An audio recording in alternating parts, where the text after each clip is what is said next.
পশ্চিমবঙ্গে ভোটের ফলাফল বের হলেও সন্ত্রাসের ঘটনা কিন্তু এখনো কমছে না। তৃণমূলের তরফ থেকে তেমনটাই অভিযোগ করা হচ্ছে। এবার সেই অভিযোগ নিয়ে কলকাতা হাইকোর্টের দ্বারস্থ হলেন পশ্চিমবঙ্গের প্রাক্তন মুখ্যমন্ত্রী এবং তৃণমূল সুপ্রিমো মমতা বন্দ্যোপাধ্যায়। তিনি সওয়াল করেন। এই বিষয় নিয়ে বিস্তারিত জেনে নেব। সঙ্গে পশ্চিমবঙ্গ থেকে রয়েছে আমাদের প্রতিনিধি শান্তনু পান। শান্তনু, মমতা বন্দ্যোপাধ্যায়কে এর আগে সুপ্রিম কোর্টে দেখা গেছিল এসআইআর মামলার সময় আইনজীবীর ভূমিকায় কালো কোট পরে। আবার নতুন করে তাকে কলকাতা হাইকোর্টে দেখা গেল। কি বলবে পুরো বিষয়টা নিয়ে?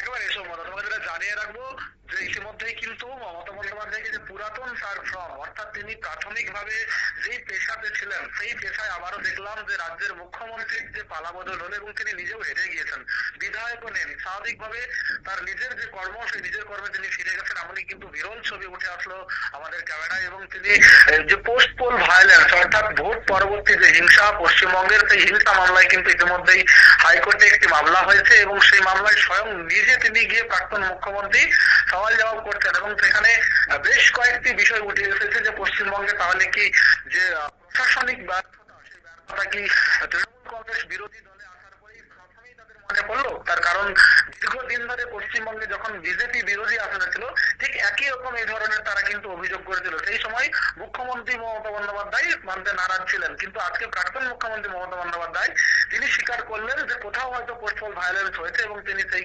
বিষয়ে একেবারে সওয়াল করতে নিজে হাইকোর্টে পৌঁছে যান এবং তাকে ঘিরে কিন্তু কার্যত একটা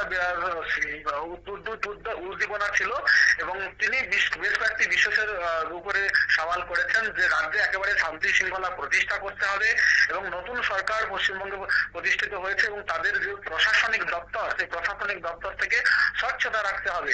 যদিও এই বিষয়টিকে বিরোধীরা একেবারে আমল দিতে নারাজ, তার কারণ বিরোধীরা মনে করছেন যে পশ্চিমবঙ্গে যখন তিনি রাজনৈতিক ভাবে পেরে উঠতে পারেনি এবং তিনি নিজেও হেরে গিয়েছেন একজন সিটিং মুখ্যমন্ত্রী থাকাকালীন কলকাতার মতো জায়গায়, স্বাভাবিকভাবে মিডিয়ার টাইম লাইনে থাকার জন্য তিনি এইসব বিষয়গুলি নিয়ে নাটক করছেন, এমনটাই কিন্তু বিরোধী দল সূত্রে আমরা জানতে পারছি। চমৎকার। অসংখ্য ধন্যবাদ শান্তনু। আমরা কথা বললাম আমাদের প্রতিনিধি শান্তনু পানের সাথে। পশ্চিমবঙ্গ রাজ্য রাজনীতিতে প্রাসঙ্গিক হওয়ার জন্য কিন্তু মমতা বন্দ্যোপাধ্যায় এই ধরনের কাজকর্ম করছেন, সেটাই কটাক্ষ করছে বিরোধীরা।